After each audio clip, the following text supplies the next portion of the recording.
Thank you to Red Eye, the Photography Network, for partnering with us to produce Season 3 of the Photo Ethics podcast. Red Eye is a not-for-profit organization with a strong ethical focus, offering support and opportunities to help you advance your photography and your career. Find out more at redeye.org.uk.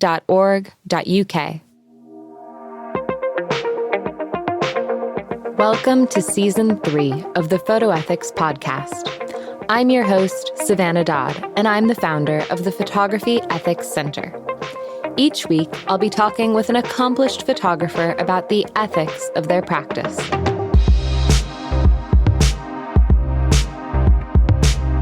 Today, in episode number 7, we'll be talking with Anne Nwakalor about reading and research. Anne Nwakalor is the founding editor of No Wahala magazine, one of Africa's first ever contemporary photography magazines dedicated to showcasing authentic visual stories told by African creatives. She's also a photo editor and presently works as a communication expert within the development space in the UK and Nigeria.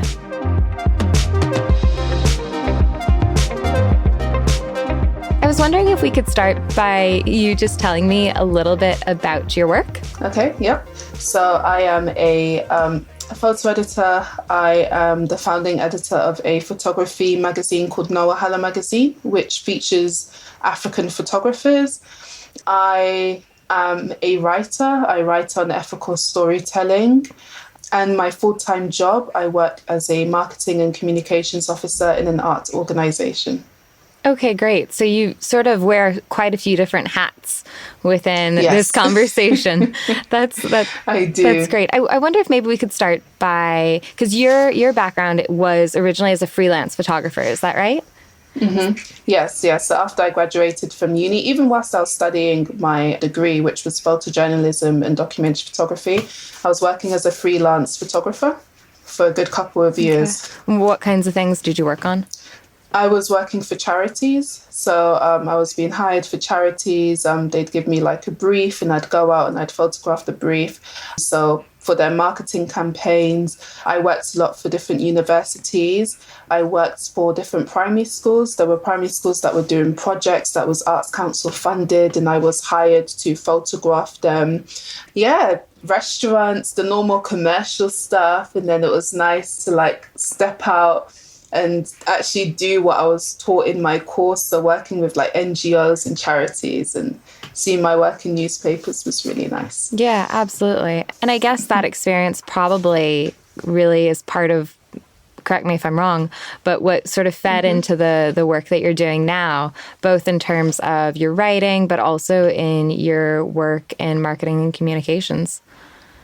Mm-hmm. Yeah, definitely. So yeah, in terms of the writing, like one thing that really helped was the course that I studied at uni, because we did contextual studies and we were taught about ethical storytelling basically. So that's basically where that element came in terms of my writing. I've always been good at writing, thankfully. So that's also helped with the marketing and communications bit. But yeah, in terms of like everything photography, me studying the course and me practicing it has also fed into everything I'm doing with it right now.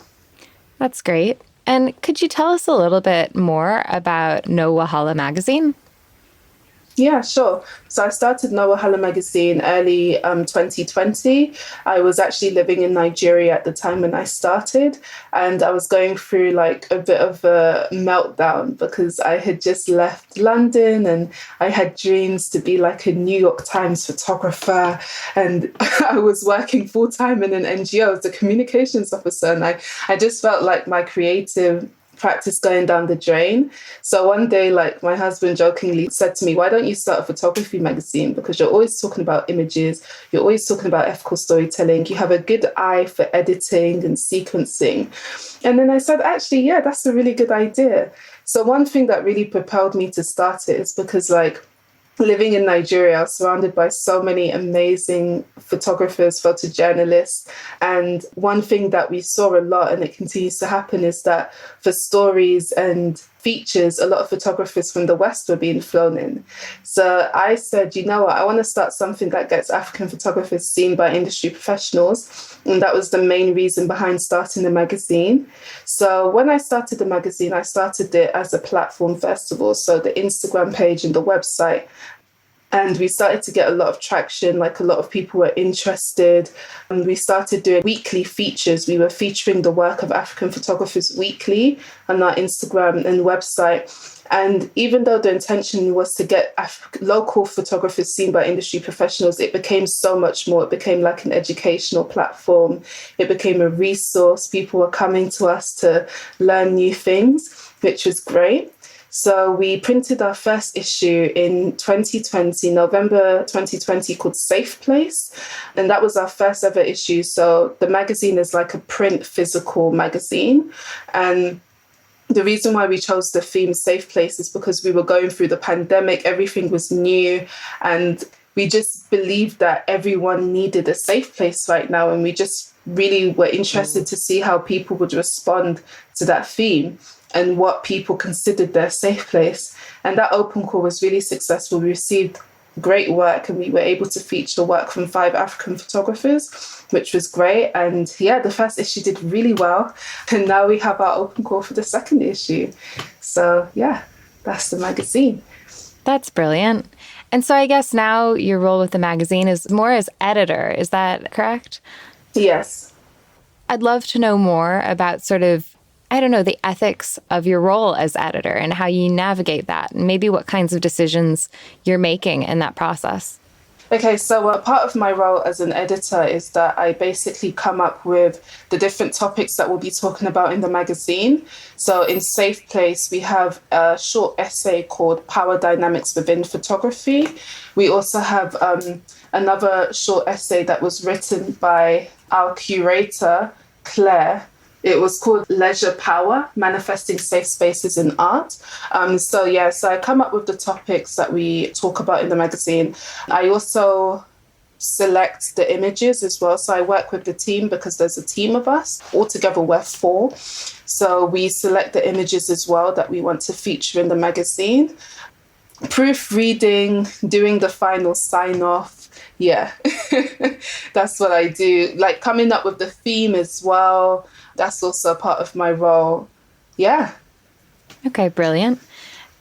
And with your role in marketing and communications, I guess, you're sort of on the other side of the process, I guess, than you were when most of your work, I guess, was as a practicing photographer.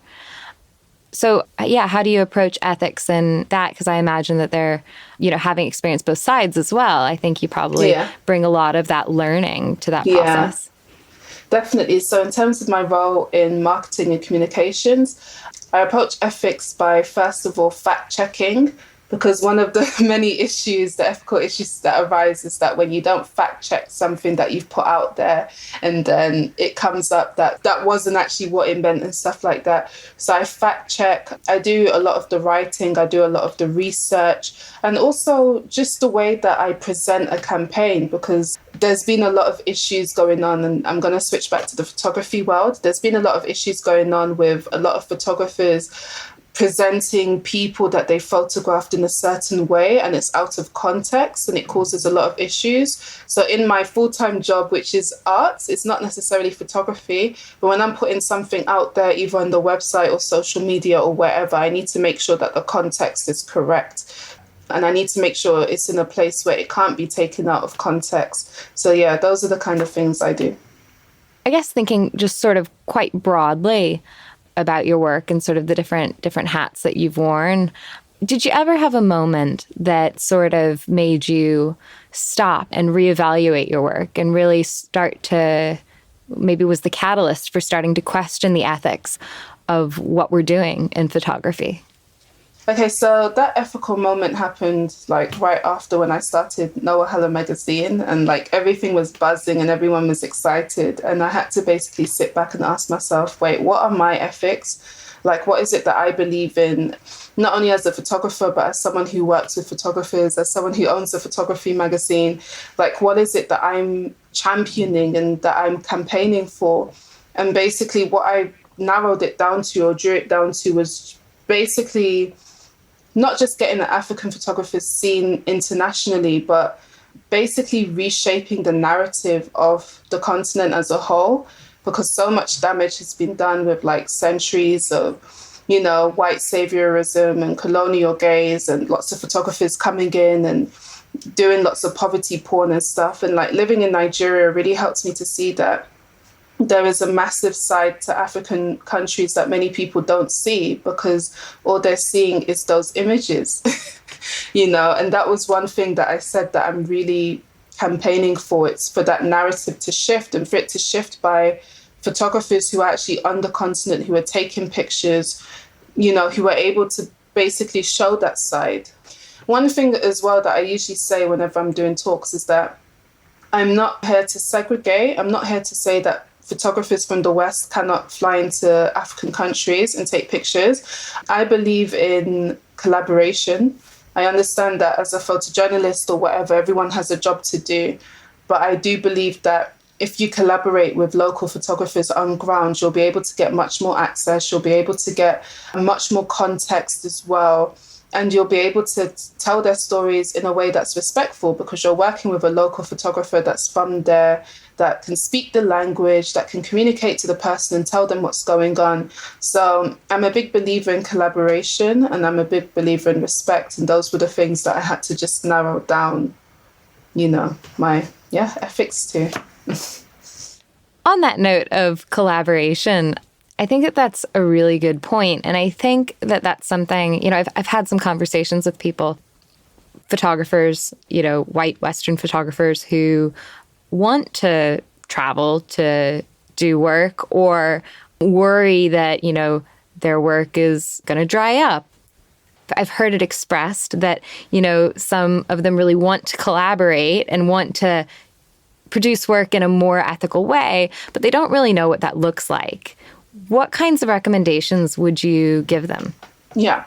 So I would recommend, first of all, that they do research. Actually, no. First of all, I recommend that they narrow down what it is that they want to photograph. First of all, like what is it that you want to photograph in that specific country? What do you want to get out of it? Then I recommend they do research. Instagram's a great place to start because there's so many amazing photographers on Instagram.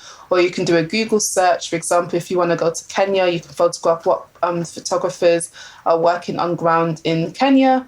Or you can go to the African Photojournalism database, which is run by World Press Photos. There's also another database called Diversify. There's an amazing platform called Visura, Visura as well, which has loads of photographers worldwide.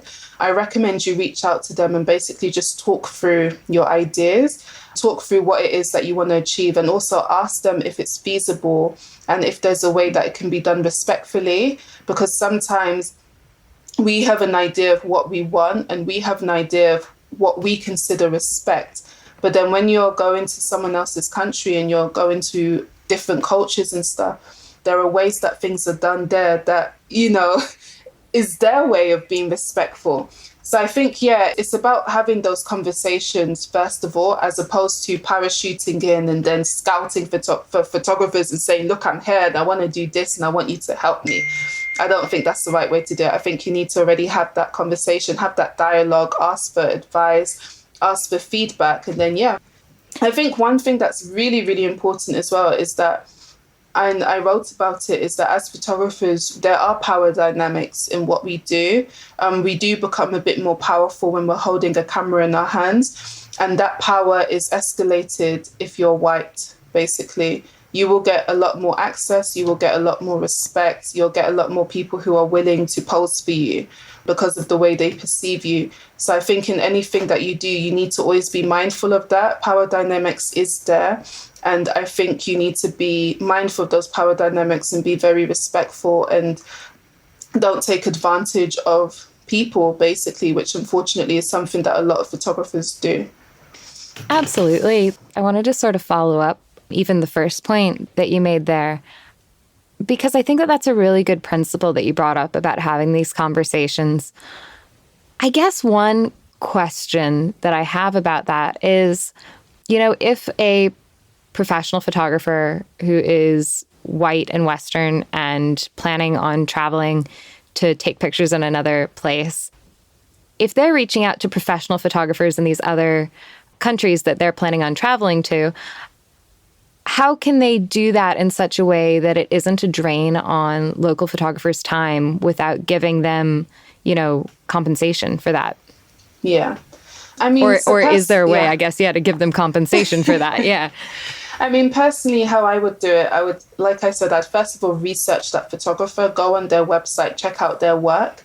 And already when you contact them, already be like, look, I've seen your work. It's amazing. I love the work that you're doing on ground. You know what I mean? Instead of just entering and saying, look, I'm a photographer from so-and-so and I want to do a project here. Can you help me? I think actually appreciating the amazing work that local photographers are doing on ground, first of all, will help you with that first entry point. Second of all, I do think there should be some sort of compensation. It doesn't necessarily need to be in the form of money. It can be in another form.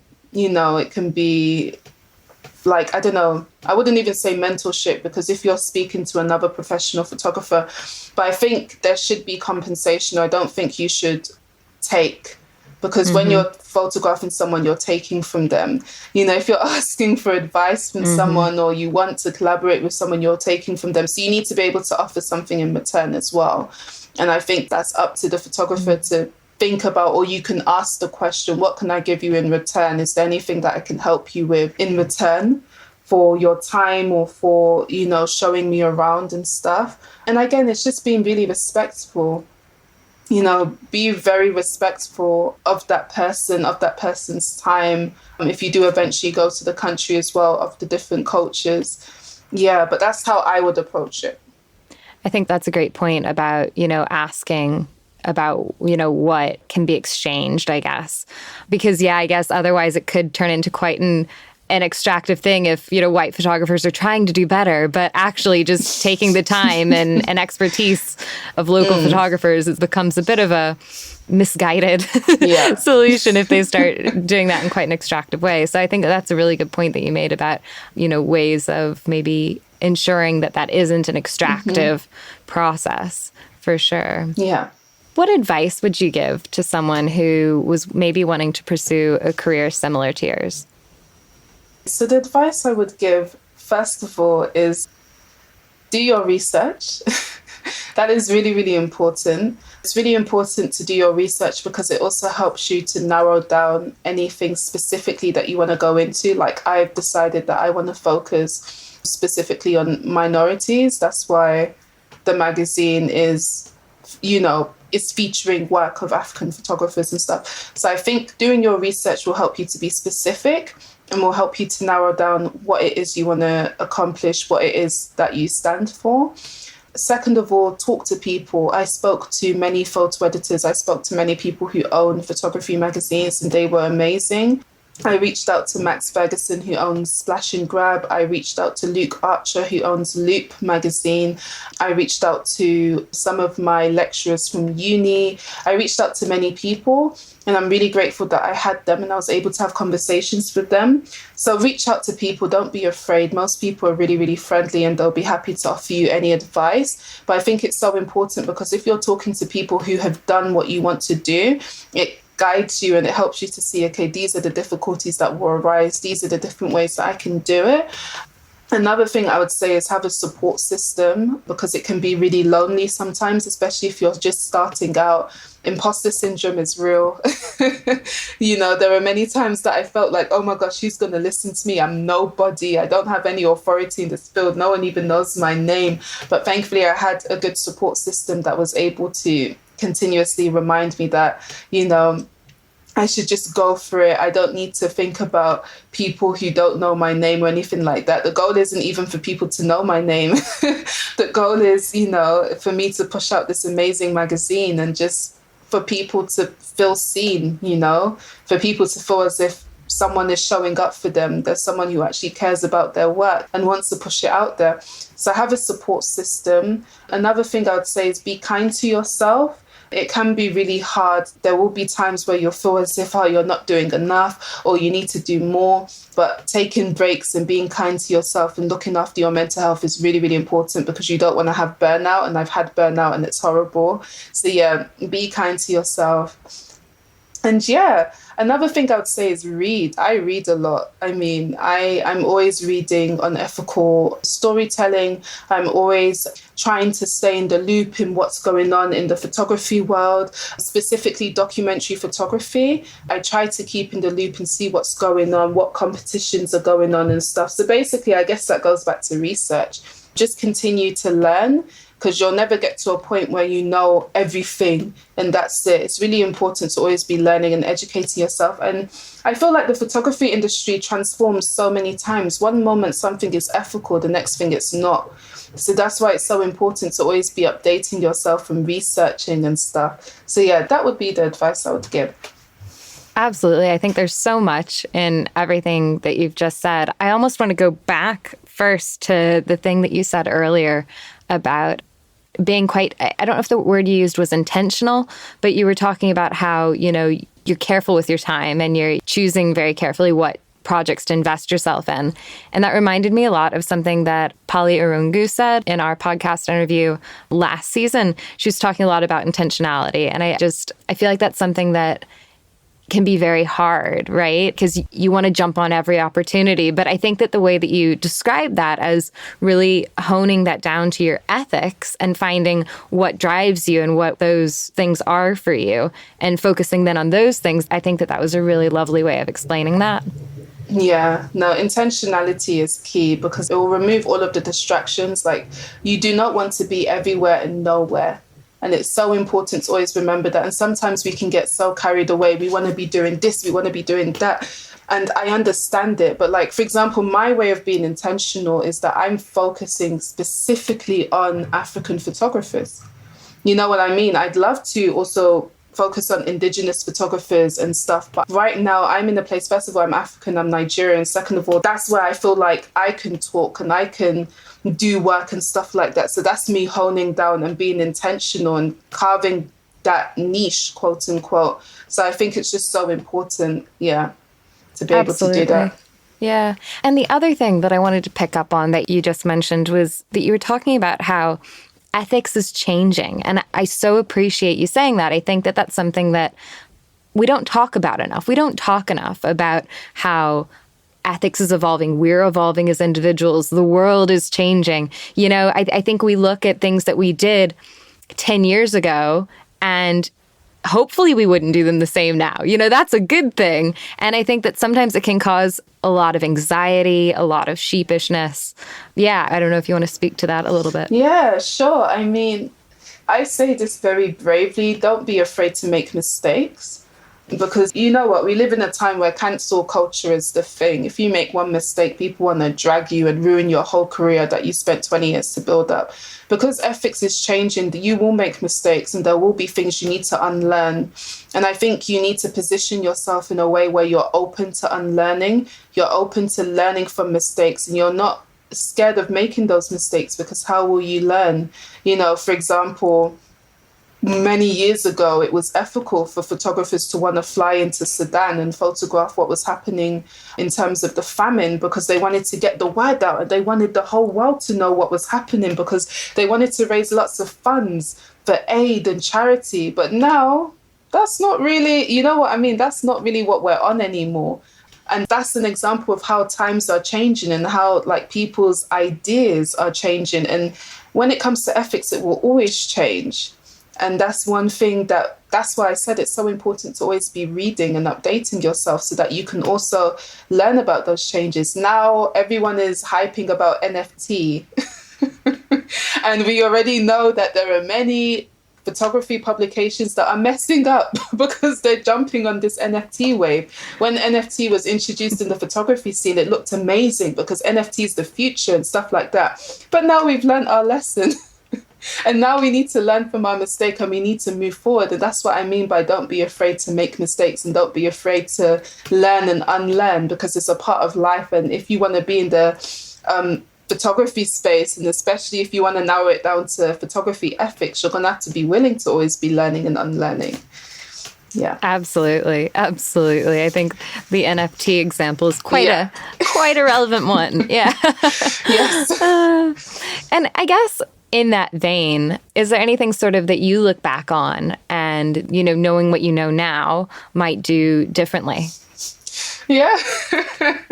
In fact, I think about when I started my degree and I cringed, like, I wanted to be the savior. Like, I swear. I remember talking to my lecturers and they were like, what are you going to do after uni? And I was like, I'm going to fly to Namibia and I'm going to be a stringer and I'm going to be working for BBC and I want to tell stories that matter. I want to give a voice to the voiceless, quote and unquote. I hate that phrase, by the way. And it makes me cringe, you know what I mean? And I'm laughing because it's so funny because that's how I was thinking. And now that I know better, now that I know, first of all, everyone has a voice.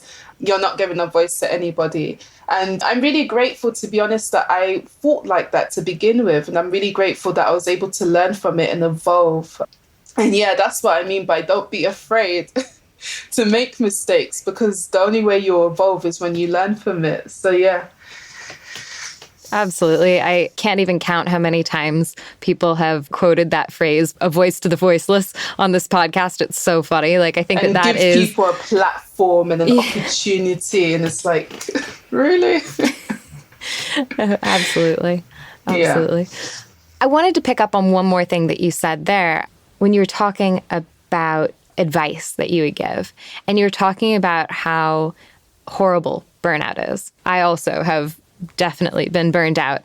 And it's a terrible experience. And I think that we're maybe just beginning in the industry to talk more about things like moral injury, things like trauma, and working through these things. I feel like the workaholic nature of a lot of work, especially as freelancers, is hard. And I don't know if we talk enough about maybe protecting our mental health, not just when we're focusing on trauma, but just day to day, especially working through a pandemic. And I wonder if you could talk a little bit about how you view that sort of idea of ethics of self-care. Mm-hmm. Yeah, I agree. I give myself breaks. Because I do deal with difficult topics, and sometimes you do feel as if it's everything I'm doing in vain because the photography industry will never change. And there are many times that does come to my mind, and there are many times it does make me feel really down. So what I do, I give myself breaks. Like, I give myself periods where I'm not doing so much research and I'm not so invested and stuff like that, just so that I can have breathing space and so that I can allow my mind to rest. I think that as well, it's really good to have other interests. Like, I have other interests apart from photography, and that helps to distract me. Like, I love reading fictional books. I absolutely love it. I love watching funny stuff on Netflix. I love going for walks and stuff. I have other interests to occupy my mind, and I think it's so important that everyone does that, so that when they are getting to the stage of burnout, or where they are getting to the stage, because some of us are dealing with really difficult topics. Some people are dealing with trauma. That's their theme, So I think it's really important to distance yourself from that for a set period of time and focus on other things until you feel strong enough to now go back to it. And another thing, don't put a time constraint on yourself. Like, I remember I left Wahala's Instagram for a good couple of weeks because I was burnt out. I was tired. I was not posting for a good couple of weeks. At first, I felt pressured to post because I was thinking, oh my gosh, what are the followers going to think? They're so used to me posting like 3 times a week. But then I said, you know what? My mental health is first, because if anything happens to me, people will say, oh, she was such a nice person. We've lost a good one, and they will move on with their lives. So I need to focus on myself. I need to make sure I'm okay physically, I'm okay mentally. And when I do come back to Wahala and I'm doing what I'm doing, I need to make sure I'm doing it with my best. And I can only do that if I'm well and if I'm okay. So, yeah. And then the question that I like to ask everybody on the podcast is, what does photography ethics mean to you? In one word, respect. That's what it means to me. Being respectful of the person you're photographing, being respectful of who that person represents, being respectful of where you're photographing it. You know what I mean? It's just respect. And I feel like if us photographers go into what we're doing with respect in our minds, we'll be able to counteract a lot of the ethical issues that are going on right now. Thank you very much for listening to this episode of the Photo Ethics Podcast. The aim of this podcast is to share new insights about photography ethics with others. So if you heard something you liked, please share this podcast with someone who would appreciate it. The links to all things mentioned in this episode are available in the show notes at www.photoethics.org. Join me next week when we hear from Seba Chowdhury on diversity and inclusion. In each episode of the podcast, we ask our guests, what does photography ethics mean to you? This is a question that everyone in the photography industry should be able to answer. That's why the Photography Ethics Center is asking you, our listeners, to commit to writing and publishing your own statement of ethics.